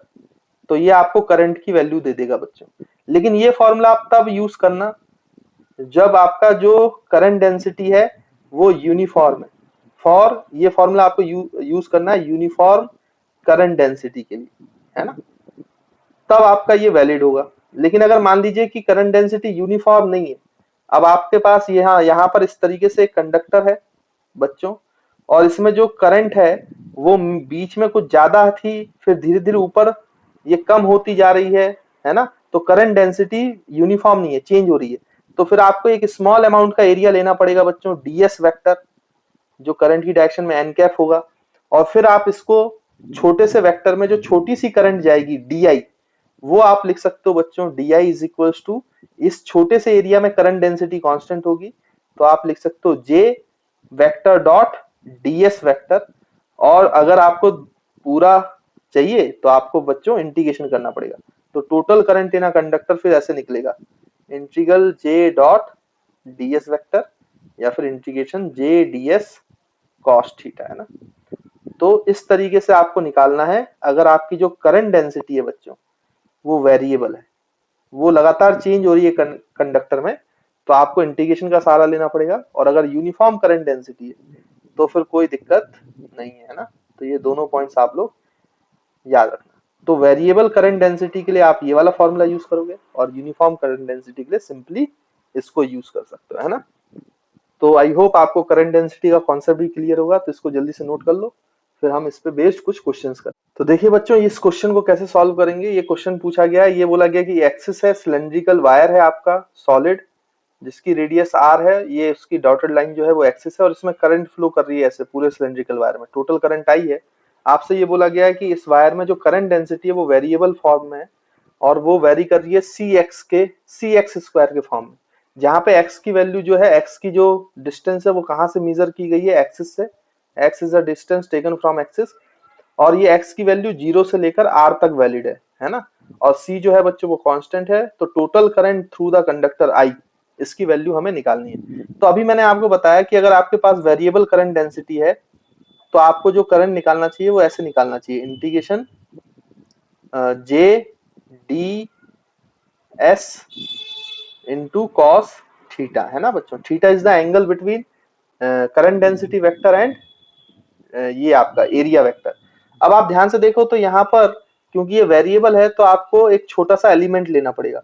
तो आप एक्सिस से x दूरी पे जाओ, और x दूरी पे जाकर आप एक छोटा सा एलिमेंट लो बच्चों, dx विड्थ का। आप x पे जाके एक छोटा सा एलिमेंट लो dx विड्थ का। तो इस dx विड्थ का जो एरिया वेक्टर है वो इससे परपेंडिकुलर है, ऊपर की तरफ है, और करंट की डायरेक्शन भी ऊपर की तरफ है, तो करंट डेंसिटी की डायरेक्शन भी ऊपर की तरफ है। तो ये थीटा जो है वो 0 हो गया, यानी कि आप इसको ऐसा लिख सकते हो, अब j डॉट ds। अब लेकिन ds की वैल्यू निकालनी पड़ेगी, तो आप क्या करो कि ये जो आपकी रिंग है छोटी सी, इसका एरिया निकालना है, तो इसको बाहर निकाल लो। तो ये आपको इस तरीके से रिंग दिखाई देगी जो आपने बनाया, जिसका छोटा सा एरिया, एलिमेंटल एरिया डीए है, डीएस है ना बच्चों, इसका स्मॉल एलिमेंटल एरिया डीएस है। तो इसकी रेडियस एक्स है और इसकी विड्थ बच्चों डीएक्स है। अब इसको, इसका एरिया निकालने का तरीका ये है कि आप इस रिंग को काटो और ऐसे फैला दो। तो जब आप इस रिंग को काट कर ऐसे फैलाओगे तो इसकी जो लेंथ होगी वो सरकमफ्रेंस के बराबर हो जाएगी, मतलब 2 पाई एक्स, और इसकी जो विड्थ है बच्चों वो डीएक्स हो जाएगी। तो आपका जो स्मॉलर अमाउंट का एरिया है ds, वो हो जाएगा लेंथ इंटू ब्रेथ, तो 2 पाई एक्स इंटू dx। तो हम यहाँ पे अब वैल्यू पुट कर दें, तो j की वैल्यू है किसी भी x दूरी पर, देखो तो ये हो जाएगा सी एक्स स्क्वायर डॉट ds की वैल्यू देखो ये है 2 पाई एक्स dx। अब इसको फर्दर अगर हम सॉल्व करेंगे बच्चों तो 2 पाई c, तो ये तो बाहर आ जाएगा, कांस्टेंट है क्योंकि अंदर एक्स स्क्वायर इंटू एक्स, तो ये x cube into d x. अच्छा, लिमिट कहां से कहां तक, तो ये करंट हमें निकालना है एक्सिस से लेकर पूरे रेडियस के लिए, तो ऐसी इनफिनाइट रिंग्स बनेगी। तो इंटीग्रेशन कर ही रहे हैं 0 टू r, तो ये बच्चों हो जाएगा 2 पाई c, और x की जो वो है एक्स क्यूब dx का इंटीग्रेशन, वो x की power 4/4 divide by 0 to r। तो आप 4 बाहर ले लो, तो ये हो जाएगा 2 पाई c/4, तो ये और ये कैंसिल, तो ये 2 बचेगा, और अंदर बचेगा केवल x की पावर 4, और लिमिट लगा दो 0 टू r। तो जब आप x की जगह r लिखोगे तो r की पावर 4 हो जाएगी -0, तो लिखने की जरूरत है नहीं। तो आपका जो टोटल करंट आया वो आया पाई c/2 इंटू r की पावर 4। तो pi c/2 into pi r की पावर 4 एम्पेयर्स। तो this is our final answer to this problem. I hope आपको समझ में आया होगा कि हमने इसको कैसे सॉल्व किया। तो देखिए बच्चों, अब ये क्वेश्चन है, तो आपको क्या बोला गया है कि इस तरीके से ये कंडक्टर है, तो कंडक्टर जो है उसका क्रॉस सेक्शनल व्यू अब सर्कुलर नहीं है बच्चों, है ना, सिलेंड्रिकल कंडक्टर नहीं है, ये इस टाइप का है कि उसका क्रॉस सेक्शनल व्यू जो है वो स्क्वायर है। तो जब आप इसको देख रहे हो तो आपको स्क्वायर दिखाई दे रहा है। करंट इसमें ऐसे फ्लो रही थी, आपसे दूर जाती हुई लग रही है, इसलिए मैंने यहाँ पे क्रॉस बनाया है। क्रॉस का मतलब अंदर जाता हुआ, इनवर्ड नॉर्मल। तो ये करंट की डायरेक्शन है आई, है ना, इसमें अंदर की तरफ जाती हुई करंट है आई। तो बच्चों आपसे पूछा गया है कि इसमें से टोटल करंट पूरे स्क्वायर लूप से कितना होगा अगर उसकी करंट डेंसिटी वेरिएबल है, और वो इस फॉर्मेट में a equals to e to the power bx, और ये जो क्रॉस सेक्शन है उसकी एक साइड बच्चों l है ना, स्क्वायर है, तो सारी साइड्स l l होंगी। a और b जो है वो इसमें कांस्टेंट है, और x जो है, x is the distance measured from one of the edge. तो किसी भी एक एज से x दूरी पे आप जाओगे तो वो डिस्टेंस आपका x है, ऐसा बोल रहा है वो। तो फाइंड द टोटल करंट, तो आपको टोटल करंट फाइंड आउट करना है। तो अब इस टाइप के सवाल को क्या करोगे, फिर से वेरिएबल करंट डेंसिटी है तो फॉर्मूला तो ये निकालना है टोटल करंट के लिए, इंटीग्रल जे डी एस कॉस थीटा, है ना बच्चों। अब देखो आप यहाँ पे एरिया लेना पड़ेगा, एलिमेंटल एरिया, जहां पे आप करंट डेंसिटी को लगभग ऑलमोस्ट कांस्टेंट मान सको एलिमेंटल एरिया में। तो हम क्या करेंगे, x जो है वो किसी भी एक एज से, तो इस x से चले जाएं, तो हम इस एज से x दूरी पे जाएं, तो x दूरी पे जाकर एक छोटी सी स्ट्रिप माने जिसकी विड्थ dx है, तो इस dx स्ट्रिप की इस एज से हर जगह पर x दूरी है, तो इस पूरी स्ट्रिप में करंट की जो करंट डेंसिटी के लिए जो एलिमेंटल एरिया उस सबकी दूरी जो है वो x है, इसलिए इस पूरी स्ट्रिप में जो आपकी करंट होगी बच्चों, करंट डेंसिटी होगा, उसको यूनिफॉर्म मान सकते हो आप।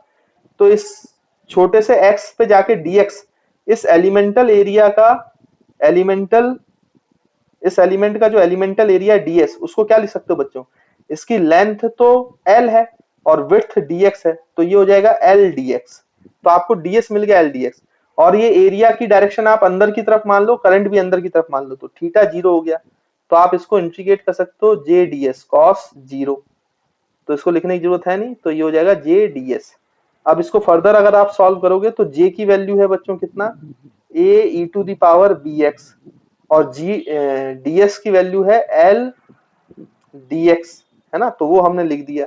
तो यहां से देखो क्या क्या कांस्टेंट है, एल और ए, कोई भी स्ट्रिप हो लेंथ तो कांस्टेंट है, ऐसे इनफिनाइट स्ट्रिप है, तो एल तो बाहर आ जाएगा भाई, और ए भी कांस्टेंट है तो वो भी बाहर आ जाएगा, तो ए इंटू एल बाहर आ गया, अंदर integration of b to the power x e to the power B x into d x, और डी एक्स की वैल्यू कहां से कहां तक, 0 से लेकर ये दूरी भी एल है, तो 0 टू एल आप लगा दो, है ना, तो टोटल करंट आई मिल जाएगा आपको जब आप इसको इंटीग्रेट करोगे बच्चों, तो ये A into L E to the power B X का जो बच्चों इंटीग्रेशन होगा वो E to the power B X ही होगा, बट एक्स का जो कोफिशिएंट है वो डिवाइड हो जाएगा, इंटीग्रेशन आपको आता ही है, ये मान के चल रहे हैं, तो ये 0 टू एल लिमिट लगानी, तो ये हो जाएगा a l by b multiplied by, अब x की जगह l रखो तो ये हो जाएगा e to the power b l minus e to the power x या 0 रखो तो e टू दी पावर 0 का वैल्यू हो जाएगा 1।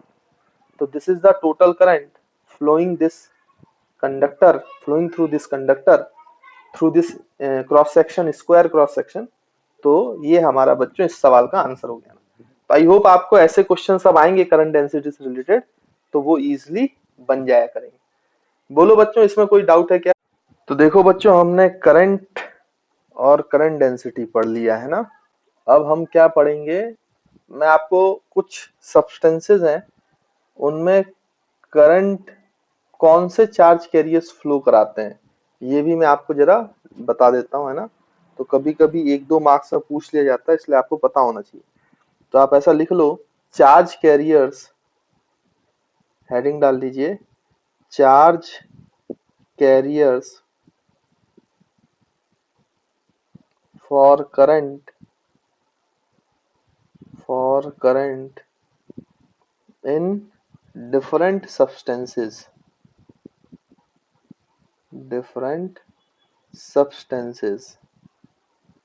तो डिफरेंट सब्सटेंसेस में आपका चार्ज कैरियर करंट के लिए कौन कौन है ये देखते हैं हम।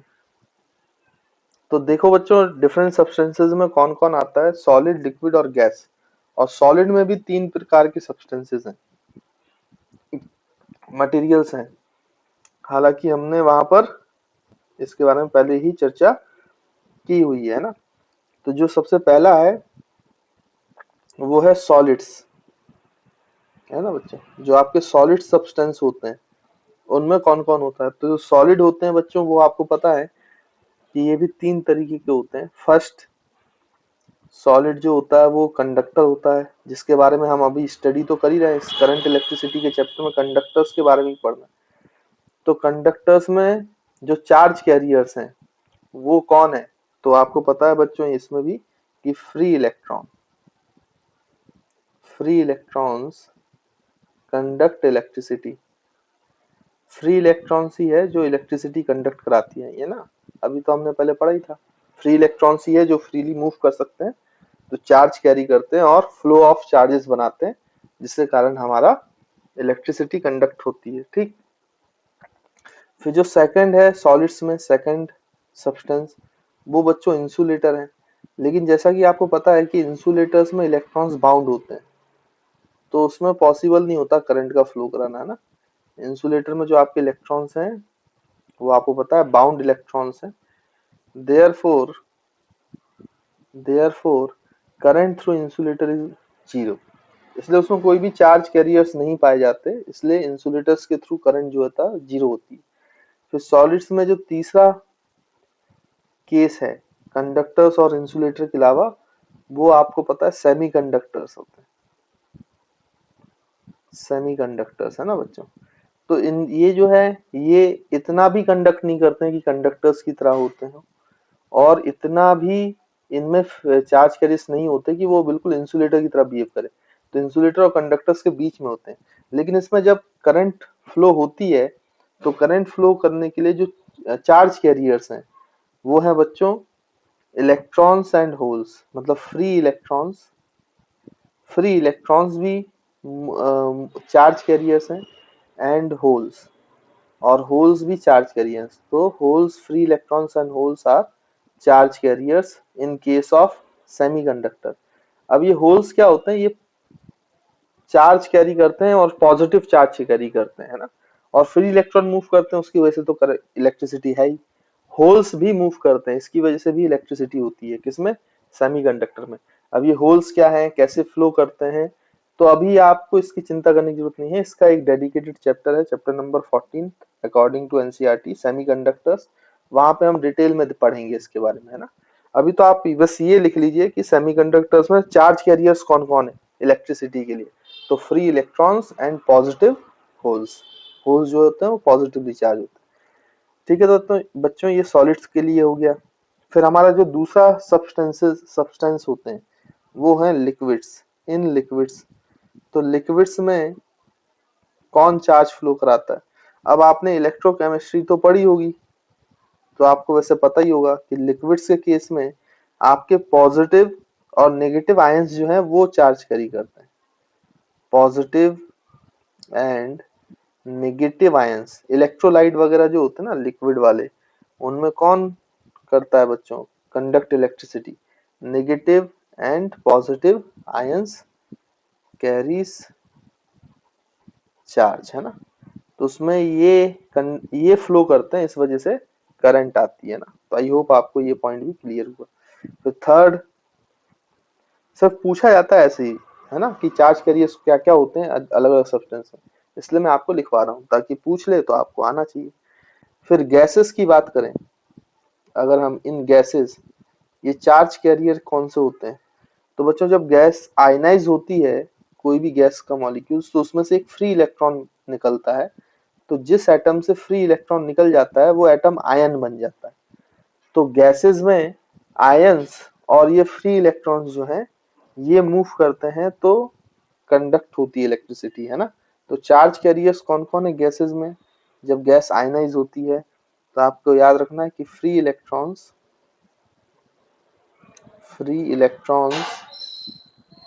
And positive ions are the charge carriers, है ना, इन केस ऑफ गैसेस। उसके बाद फिर आपका फोर्थ जो है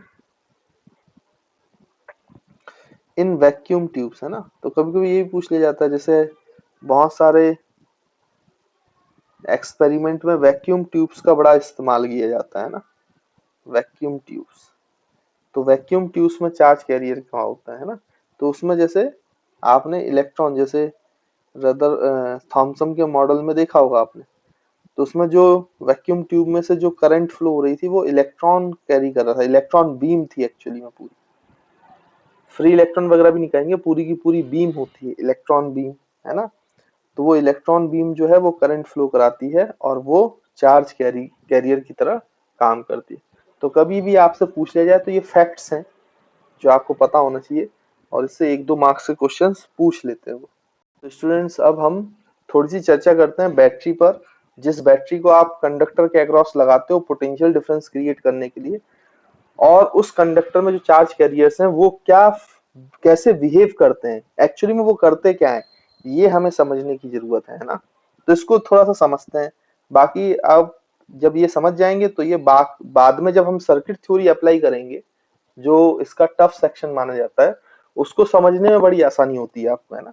तो इसको थोड़ा सा समझना जरूरी है। तो जैसे मान लीजिए कि बच्चों ये हमारा कंडक्टर इस तरीके से, और इसमें कुछ चीजें जो है वो आपको 10th से आती है ना, इसलिए मैं हम चर्चा कर सकते हैं इस पर। अब ये आपका एक कंडक्टर है, कंडक्टर में आपको पता है कि बहुत सारे इलेक्ट्रॉन्स हैं। तो आपने क्या किया बच्चों, इस तरीके से कि इसको एक बैटरी से जोड़ दिया, है ना। अब क्या फिनोमेना चलता रहता है अंदर, वो हम समझने की कोशिश करते हैं। और ये बैटरी ने पोटेंशियल डिफरेंस क्रिएट किया बच्चों वी वोल्ट का, है ना। अब एक बात आप समझे, पोटेंशियल डिफरेंस ये हाइयर पोटेंशियल का पॉइंट है और ये लोअर पोटेंशियल का पॉइंट है। तो आपको अगर याद हो तो पोटेंशियल एंड पोटेंशियल एनर्जी हम पढ़ चुके हैं। वहां पे मैंने आपको एक पॉइंट बताया था कि किसी एक पर्टिकुलर पॉइंट का पोटेंशियल तो चेंज हो सकता है, पोटेंशियल चेंज हो सकता है, बट दो पॉइंट्स के बीच का पोटेंशियल डिफरेंस कभी भी चेंज नहीं हो सकता। मतलब इन दो पॉइंट्स के बीच में पोटेंशियल डिफरेंस तो वी ही रहेगा, लेकिन यहाँ पे एग्जैक्ट पोटेंशियल नहीं पता तो आप किसी भी एक पॉइंट का पोटेंशियल मान सकते हो, उसमें कोई बुराई नहीं है। क्योंकि दो पॉइंट्स के पोटेंशियल डिफरेंस रेफरेंस ले सकते हो आप, है ना। कुछ भी पोटेंशियल मान सकते हो, तो उसके हिसाब से आपको पोटेंशियल डिफरेंस बनाकर दूसरा पॉइंट का पोटेंशियल लिखना पड़ेगा। इसमें कोई दिक्कत वाली बात नहीं है। तो अगर यहाँ का पोटेंशियल आप क्या मान रहे हैं बच्चों, लेट सपोज जीरो। जीरो इसलिए मान लेते हैं क्योंकि जीरो मानने से आसान होता है सॉल्व करना। आप मानने के लिए तो यहाँ पे 100 वोल्ट भी मान सकते हो। तो यहाँ पे पोटेंशियल डिफरेंस वी लगाना है तो हाइयर पोटेंशियल पे 100 प्लस वी करना पड़ेगा, तभी तो 100 हाइयर माइनस लोअर करोगे तो वी आएगा। ये higher potential minus lower potential करेंगे तो वी आना चाहिए, ये पोटेंशियल डिफरेंस है। लेकिन जीरो मानने से थोड़ा आसान होता है, तो उसको आप बहुत आसानी से लिख सकते हो। तो यहाँ पे अगर आपने जीरो माना है तो यहाँ पे पोटेंशियल डिफरेंस वी करने के लिए हाइयर पोटेंशियल कितना हो जाएगा बच्चों, वी। क्योंकि आपको पता है बैटरी के सिंबल में जो इसमें बिग स्टिक होती है वो हाइयर पोटेंशियल को रिप्रेजेंट करता है, और जो स्मॉल स्टिक होती है वो लोअर पोटेंशियल को रिप्रेजेंट करता है ना। ये हमेशा याद रखना। बैटरी का सिंबल ऐसा है कि उसमें बिगर स्टिक जो है वो हाइयर पोटेंशियल को रिप्रेजेंट कर रहा है, और लोअर स्टिक जो है ना, स्मॉलर स्टिक जो है वो आपका नेगेटिव पोटेंशियल, नेगेटिव मतलब लोअर पोटेंशियल को। तो लोअर पोटेंशियल को अगर मैंने जीरो माना तो हाइयर पोटेंशियल अपने आप वी हो गया, तभी तो higher minus lower difference change नहीं होगा, वो वी के बराबर होगा, है ना बच्चों। तो आई होप आप एक बात समझ गए हैं। अच्छा, यहाँ पे करंट की डायरेक्शन ऐसे फ्लो होती है, हाइयर पोटेंशियल से lower potential, outside the conductor, outside the battery, है ना। ये मैंने पहले ही बताया हुआ है आपको। तो करंट की डायरेक्शन तो ऐसे फ्लो हो रही है। अच्छा, यहाँ पे आपको पता है कि करंट अगर ऐसा फ्लो हो रहा है क्लॉकवाइज, तो एंटी क्लॉकवाइज इलेक्ट्रॉन फ्लो हो रहा है। लेकिन हम मान लेते हैं कि अभी सहूलियत समझने के लिए कि लेट सपोज करंट की डायरेक्शन में पॉजिटिव चार्जेस फ्लो हो रहा है ना। इलेक्ट्रॉन को अभी थोड़े समय के लिए भूल जाओ और हम मान लेते हैं कि इसमें पॉजिटिव चार्ज क्यू फ्लो हो रहा है। तो चार्ज अपॉन टाइम करेंगे तो करंट फ्लो हो रहा है पॉजिटिव चार्ज के डायरेक्शन में, जैसे अपनी कन्वेंशनल करंट थी। जब हम इलेक्ट्रॉन नहीं जानते थे तो हम इसको ऐसे ही समझते थे। तो ऐसे समझने से भी इलेक्ट्रिकल प्रॉपर्टीज में कोई डिफरेंसेस नहीं आते। इसलिए आप इलेक्ट्रॉन की जगह पॉजिटिव चार्जेस को ही फ्लो करा दोगे तो उसमें डायरेक्शन बताना आसान होता है और समझना आसान होता है ना। बाकी मन में याद रखें कि रियलिटी में यहाँ पे कौन फ्लो होते हैं, इलेक्ट्रॉन्स, और वो अपोजिट डायरेक्शन में फ्लो होते हैं। खैर, ये तो हमारी बेसिक बातें हो गई। तो करंट की डायरेक्शन में कौन फ्लो कर रहा है, क्यू चार्ज फ्लो कर रहा है पर यूनिट टाइम, है ना। अब देखो बच्चों, होगा क्या कि अगर आप थोड़ा सा सोचें किसके बारे में, कि एनर्जी के बारे में, तो आपको पता है कि हमने पोटेंशियल एनर्जी पढ़ी थी भाई। पोटेंशियल एनर्जी यू क्या होता है, चार्ज इनटू पोटेंशियल, है ना। ये आपको फॉर्मूला पता होगा, इसमें तो कोई दिक्कत है नहीं। तो यहाँ पे देखो, अगर आप यहाँ पे एनर्जी की बात करें तो यहाँ पे बच्चों पोटेंशियल एनर्जी कितनी होगी, इस पॉइंट पर, इस पॉइंट पे बैटरी के इस एंड पर, क्योंकि ये जीरो से मल्टीप्लाई हो रहा है, zero into Q, charge Q flow हो रहा है ना। जैसे करंट फ्लो हो रहा है, करंट में कौन फ्लो हो रहा है, चार्जेस, और कितना चार्ज फ्लो हो रहा है, क्यू चार्ज। तो क्यू चार्ज जब यहाँ पे आया तो उसके पास एनर्जी कितनी है, यहाँ का पोटेंशियल अगर जीरो है तो यहाँ पे उसकी पोटेंशियल एनर्जी जीरो है। जब वो बैटरी से क्रॉस करके गया, बैटरी को क्रॉस करके यहाँ पहुंचा, तो यहाँ पे पोटेंशियल क्या है, V। तो यहाँ पे उसकी पोटेंशियल एनर्जी क्या हो गई, QV। तो क्या इसकी एनर्जी बढ़ गई। आप देखो ये जो चार्ज फ्लो क्या आ रहा था, बैटरी से जैसे ही निकला तो बैटरी ने इसको एनर्जी दी और चार्ज की एनर्जी बढ़ गई, चार्ज की एनर्जी बढ़ गई। तो पहली बात तो आपको ये समझना है कि जो बैटरी है वो कभी भी चार्ज प्रोड्यूस नहीं करता। जैसे ही आपने बैटरी लगाया पोटेंशियल डिफरेंस क्रिएट हो जाएगा, तो वहां पर आपका चार्ज फ्लो करेगा, लेकिन बैटरी ना तो चार्ज प्रोड्यूस करेगा ना चार्ज खाएगा। जितना चार्ज आएगा, इसलिए जितनी करंट आएगी उतनी करंट जाएगी, क्योंकि ये चार्ज का प्रोडक्शन नहीं करेगा ना ही चार्ज को डिस्ट्रॉय करेगा, नहीं तो ये तो कंजर्वेशन ऑफ चार्ज का वो हो जाएगा, वायलेशन। तो बैटरी केवल क्या करता है कि जितने चार्जेस का फ्लो हो रहा है, चार्जेस को फ्लो कराता है केवल, ना तो वो चार्ज क्रिएट करता है ना डिस्ट्रॉय करता है। तो यहाँ पर वो जितना चार्ज आएगा, जितनी करंट आएगी उतनी ही करंट यहाँ से जाएगी। लेकिन उसने क्या किया कि चार्ज को एनर्जी प्रोवाइड कर दी। पहले आते समय इसकी एनर्जी 0 थी, जाते समय इसकी एनर्जी QV हो गई, मतलब चेंज हो गई, एनर्जी बढ़ गई। तो बैटरी ने चार्ज को एनर्जी दी। अब देखो बच्चों एक और इंटरेस्टिंग बात है यहाँ पर कि ये जो है, जो आपने कंडक्टर को जोड़ा है, बैटरी से कंडक्टर को जोड़ा है, इनको बोलते हैं कनेक्टिंग वायर्स। इनको बोला जाता है कनेक्टिंग वायर्स, है ना। और ये कनेक्टिंग वायर्स में जो पोटेंशियल डिफरेंस है, पोटेंशियल डिफरेंस है कनेक्टिंग वायर में, उसको हम लगभग 0 मानते हैं। क्यों मानते हैं, क्योंकि आप ओम्स लॉ जानते हो। तो ओम्स लॉ जो होता है बच्चों, वो IR होता है, रेजिस्टेंस इनटू करंट। तो करंट तो फ्लो कर रहा है, लेकिन जो रेजिस्टेंस है कनेक्टिंग वायर्स का, जिससे हमने कनेक्शन किया, उसको अप्रोक्सीमेटली 0 मानते हैं। मतलब कनेक्टिंग वायर ऐसे यूज करते हैं जिनका रेजिस्टेंस बहुत लो होता है, लगभग 0 के बराबर। तो उनमें जो पोटेंशियल डिफरेंस क्रिएट होता है कनेक्टिंग वायर्स में, वो भी अप्रोक्सीमेटली 0 होता है।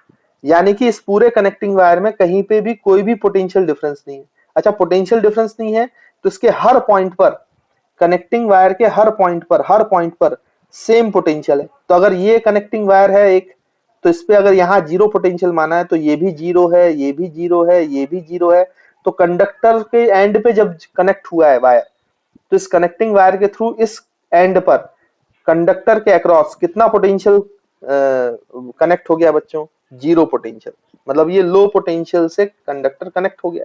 इसलिए कनेक्टिंग वायर को जोड़ते हैं तो उसमें कोई भी पोटेंशियल डिफरेंस नहीं आता है। तो कनेक्टिंग वायर के सारे पॉइंट्स पर पोटेंशियल डिफरेंस, पोटेंशियल सेम होता है। पोटेंशियल डिफरेंस 0 होने का मतलब सेम पोटेंशियल है पूरे वायर में। तो पूरे वायर में सेम पोटेंशियल है, तो कंडक्टर के अक्रॉस बच्चों यहाँ पर ये किससे कनेक्ट हो गया, लो पोटेंशियल, दैट इज 0। वैसे यहाँ पे देखो ये वाला पॉइंट जो है पोटेंशियल V है, तो इस पूरे कनेक्टिंग वायर में यहाँ भी, यहाँ भी, यहाँ भी और यहाँ भी सब जगह पे पोटेंशियल डिफरेंस 0 है। तो सेम पोटेंशियल है, कांस्टेंट पोटेंशियल है। तो V V V V V। तो कनेक्टिंग वायर आप जब भी देखोगे तो वहां पे हर पॉइंट पर पोटेंशियल कैसा होता है, कनेक्टिंग वायर के कैसा होता है बच्चों, सेम होता है। ये बात आपको याद रखनी है। अब देखो कंडक्टर के अक्रॉस, इसलिए बैटरी का जो पोटेंशियल है वो पूरा का पूरा किसके अक्रॉस आ गया, कंडक्टर के अक्रॉस। इसलिए कंडक्टर के अक्रॉस भी जो पोटेंशियल डिफरेंस है वो V हो गया है। और इसमें से बच्चों करंट तो जा ही रही है ना। और इसका रेजिस्टेंस भी होता है, वो हम रेजिस्टेंस के बारे में तो बाद में पता करेंगे। अभी अभी तो जो आपको समझाना है वो आप देखिए। तो इसका जो रेजिस्टेंस होता है वो क्या करता है कि यहाँ पे पोटेंशियल डिफरेंस क्रिएट हो गया, यहाँ पे V पोटेंशियल है, यहाँ पे 0 पोटेंशियल है। तो जैसे ये चार्ज क्या करेगा, ये QV एनर्जी कनेक्टिंग वायर में कहीं नहीं जाएगी। QV एनर्जी जो है वो यहाँ तक चार्ज कैरी करेगा, इस एंड तक। अब लेकिन जैसे ही उसको कंडक्टर दिखा, तो कंडक्टर से बाहर निकलने के बाद उसकी एनर्जी फिर से 0 होगी। देखो आप, क्योंकि पोटेंशियल 0 हो गया है, तो एनर्जी कम हुई चार्ज की। तो ये एनर्जी गई गई कहां, ये सोचने वाली बात है। तो ये एनर्जी एक्चुअली में रेजिस्टेंस ने यूज की है। अब ये लोड है, एक्चुअली में रेजिस्टेंस का मतलब लोड, ये एनर्जी खा रहा है। और बैटरी जो है बच्चों वो सोर्स है, क्योंकि वो एनर्जी दे रही है। तो हो क्या रहा है कि ये जब चार्ज बैटरी से निकल रहा है तो एनर्जी भरकर निकल रहा है। आप ऐसे समझो ये चार्ज जो है Q जो फ्लो हो रहा है वो एक ट्रक के समान है। जब बैटरी से निकलता है तो एनर्जी भर के निकलता है अपनी ट्रक में, और जब वो कंडक्टर से क्रॉस होता है तो अपनी पूरी की पूरी एनर्जी पूरा ट्रक रेजिस्टेंस को दे देता है, एनर्जी रेजिस्टेंस को देता है, वहां ट्रक खाली कर देता है। अब ये जो रेजिस्टेंस है ये आपकी इलेक्ट्रिकल डिवाइस है। एक्चुअली में ये कंडक्टर्स की जगह आप सोचो कि ये इलेक्ट्रिकल डिवाइस है। ये जो इलेक्ट्रोस्टैटिक एनर्जी दी है इलेक्ट्रिकल डिवाइस, ये जो इलेक्ट्रिकल एनर्जी दी है किसने, या फिर इसी को हम लोड बोल सकते हैं। तो जो एनर्जी बैटरी ने प्रोवाइड की है वो एनर्जी किसको गई, इलेक्ट्रिकल डिवाइस या लोड को, तो वो उसको यूटिलाइज करेगा। अब ये जो इलेक्ट्रोस्टैटिक एनर्जी मिली है तो आपकी डिवाइस के ऊपर है वो कैसे इसको यूज करता है। जैसे अगर बल्ब है तो वो इस एनर्जी को लाइट के फॉर्म में कन्वर्ट कर देगा, अगर आपका टीवी है तो फिर वो डिस्प्ले करेगा, है ना, इलेक्ट्रॉनिक चीजें आपको दिखाई दिखाई देगा। और अगर आपका पंखा है तो वो उसको मैकेनिकल एनर्जी में कन्वर्ट कर देगा, पंखे से पंखा घूमेगा इसी एनर्जी से कन्वर्जन के कारण, और मैकेनिकल एनर्जी से घूमने के बाद आपको हवा मिलेगी। अगर आपका हीटर है तो वो हीट एनर्जी में कन्वर्ट कर देगा, अगर आपका फ्रिज है तो वही एनर्जी से वो कूलिंग करेगा। तो जब तक ये बैटरी से कनेक्टेड है तो हो क्या रहा है बार बार कि चार्ज यहां से ट्रक भर के एनर्जी ले जा रहा है, फिर इस इलेक्ट्रिकल डिवाइस को दे देता है, फिर ये खाली हो जाता है ट्रक, खाली होने के बाद फिर घूम के आता है किसके पास, क्योंकि इसको एनर्जी बैटरी दे सकता है। तो बैटरी अब इसको एनर्जी फिर से देगा, इसका ट्रक फिर से भरेगा, फिर ऊपर जाएगा, फिर खाली करेगा, और वो इलेक्ट्रिकल डिवाइस आपकी चलती रहेगी जब तक आपका ये पोटेंशियल डिफरेंस मेंटेन रहेगा, बैटरी लगी रहेगी। अगर यहाँ पे स्विच ऑफ कर दिया जाए तो ये चार्ज का फ्लो रुक जाएगा, जिसके कारण वो एनर्जी अब बैटरी चार्ज को नहीं देगी, तो इलेक्ट्रिकल डिवाइस भी आपका काम करना बंद हो जाएगा। अब कन्वर्ट किसको करेगा, एनर्जी मिलेगी ही नहीं तो किसको कन्वर्ट करेगा भाई। अभी तो बैटरी की वजह से, पोटेंशियल डिफरेंस की वजह से एनर्जी मिल रही थी उसको, तो वो अपना वर्क कर पा रहा था, है ना। तो आई होप आपको समझ में आ रहा होगा। इसलिए कहा जाता है जब भी आप किसी भी किताब को उठाते हैं इलेक्ट्रिसिटी पढ़ने के लिए, तो उसमें पहली लाइन ही लिखते हैं वो कि electricity is a form of energy. आपको अब शायद समझ में आ रहा होगा कि electricity is a form of energy है क्यों, क्योंकि यहाँ पर वो एनर्जी लेता है पोटेंशियल डिफरेंस बैटरी जो सोर्स है, और सोर्स से एनर्जी ट्रांसफर करता है चार्ज किसको, लोड को, फिर वो लोड जो है वो एनर्जी को यूटिलाइज करता है, अब जैसा भी उसका एप्लीकेशन हो उस तरीके से उसको हम शो करते हैं रेजिस्टेंस से। मतलब वो इलेक्ट्रिकल डिवाइस और लोड जो है वो रेजिस्टेंस से ही शो किया जाता है ना बच्चों। तो आई होप आपको ये पूरा फिनोमिना क्लियर होगा। और जितनी बातें मैंने यहाँ पे कही हैं जो छोटी छोटी बातें हैं, बट ये सर्किट थ्योरी में बड़ी काम आने वाली हैं। जैसे कि मैंने आपको बताया कि कनेक्टिंग वायर पे हर पॉइंट पे पोटेंशियल सेम होता है। फिर मैंने दूसरी बात ये बताई कि जो बैटरी है वो सोर्स की तरह काम करता है, वो एनर्जी प्रोवाइड करता है, चार्ज प्रोवाइड नहीं करता है, वो चार्ज को एनर्जी प्रोवाइड करता है। फ्लो ऑफ चार्ज मेंटेन हो जाए एक बार पोटेंशियल डिफरेंस से तो सिर्फ उसको एनर्जी देगा, फिर वो चार्ज एनर्जी कैरियर्स हैं, तो वहां पे वो कैरी करके फिर वो लोड को ट्रांसफर करेगा, और लोड अपने हिसाब से उसको उपयोग करेगा जो भी उसका एप्लीकेशन है। और बच्चों आपको हमेशा याद रखना है कि बैटरी का एक नियम है कि अगर वो चार्ज प्रोवाइड नहीं करेगा तो वो जितनी करंट देगा उतनी करंट लेगा, मतलब उसमें कभी भी कंजर्वेशन ऑफ चार्ज ऐसा नहीं है कि वॉयलेट होगा। तो यहाँ पे जितनी करंट जाएगी पॉजिटिव टर्मिनल से तो नेगेटिव टर्मिनल में उतनी ही करंट वापस भी आएगी ही आएगी, है ना। तो ये कुछ इंपॉर्टेंट पॉइंट्स है जो आपको ध्यान में रखना चाहिए। आई होप आपको समझ में आया होगा अब इस लाइन का मतलब कि electricity is a form of energy. तो स्टूडेंट्स जो भी अभी हमने सीखा समझा और जो इंपॉर्टेंट पॉइंट्स मैंने बताया था आपको वो सब पॉइंट वाइज लिख लेते हैं ताकि हमें याद रहे चीजें। तो पहला पॉइंट भाई कि बैटरी के बारे में, कि battery is the source of energy, battery is the source of energy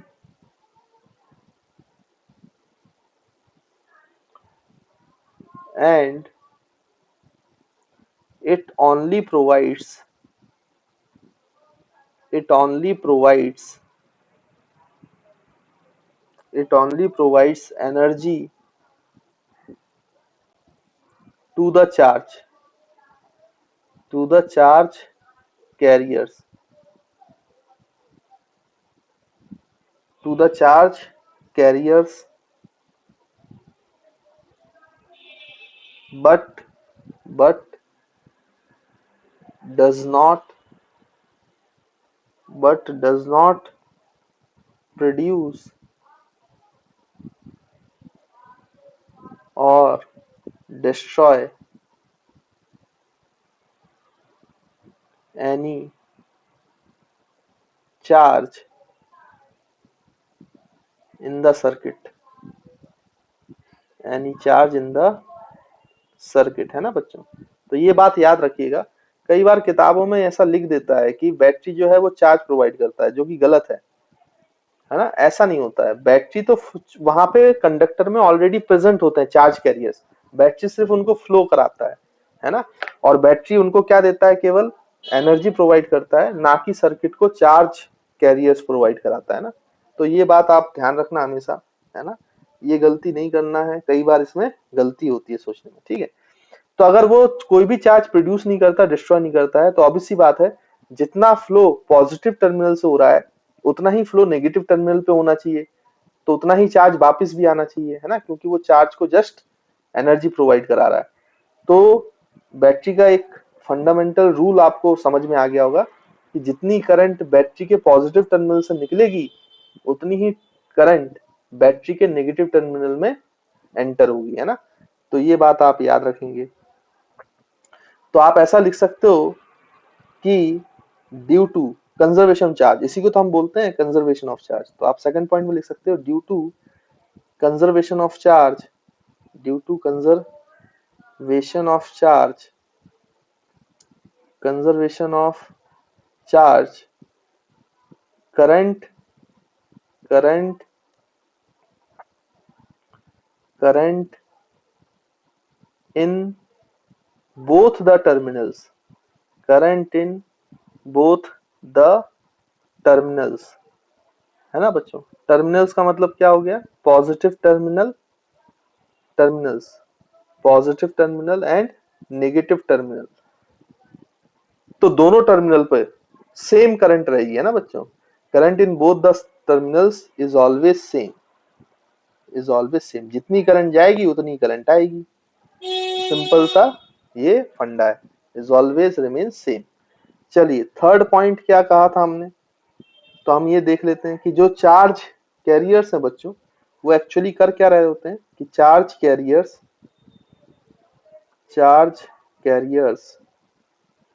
actually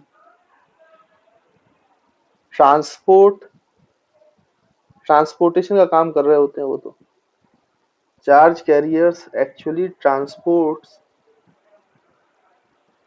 energy transports energy from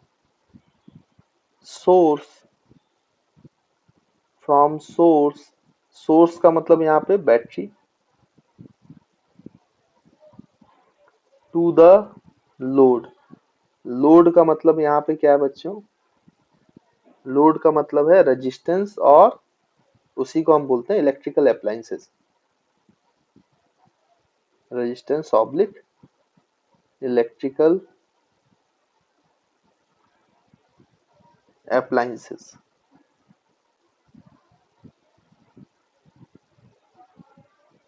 ठीक।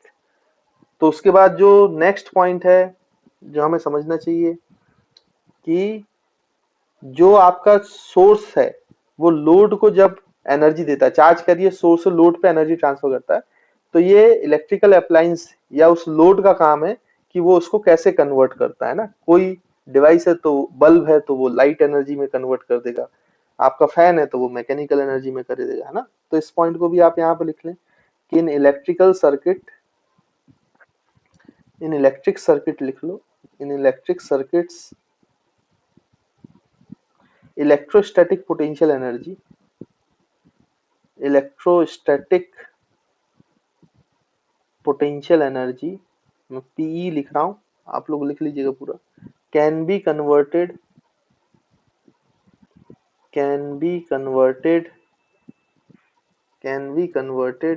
into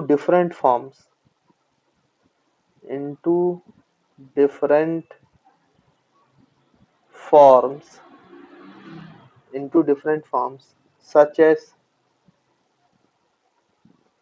mechanical energy,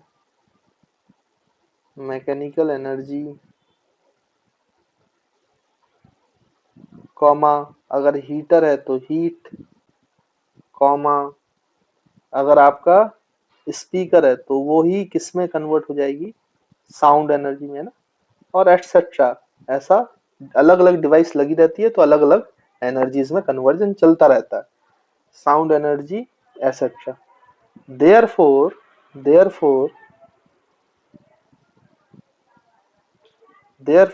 we can say that electricity is the form of energy.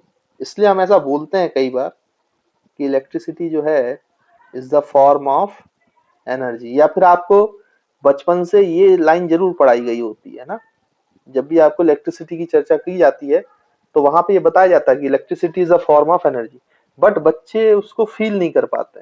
तो यहाँ पे मेरे ख्याल से आपको जो मैंने एनालिसिस दी है उसमें आप समझ पा रहे होंगे कि ऐसा क्यों कहा जाता है ना बच्चों।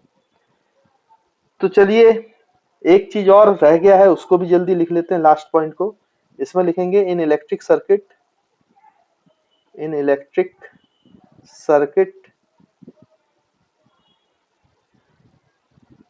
connecting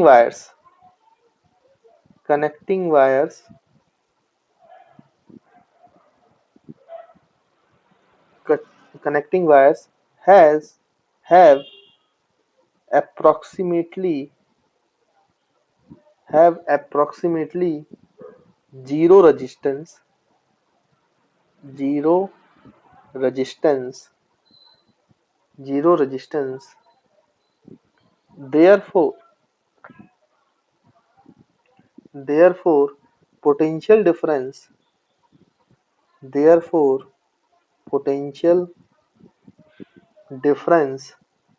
across it is also zero.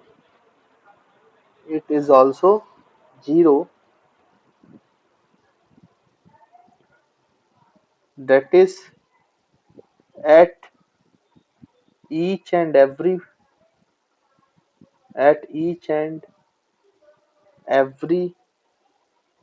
point on connecting wire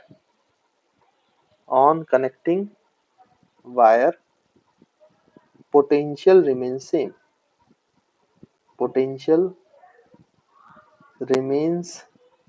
same है ना। तो आई होप बच्चों जो हमने पॉइंट्स के बाद में चर्चा की थी वो सारे पॉइंट्स अब आपने लिख लिए होंगे और चीजों को समझ लिया होगा।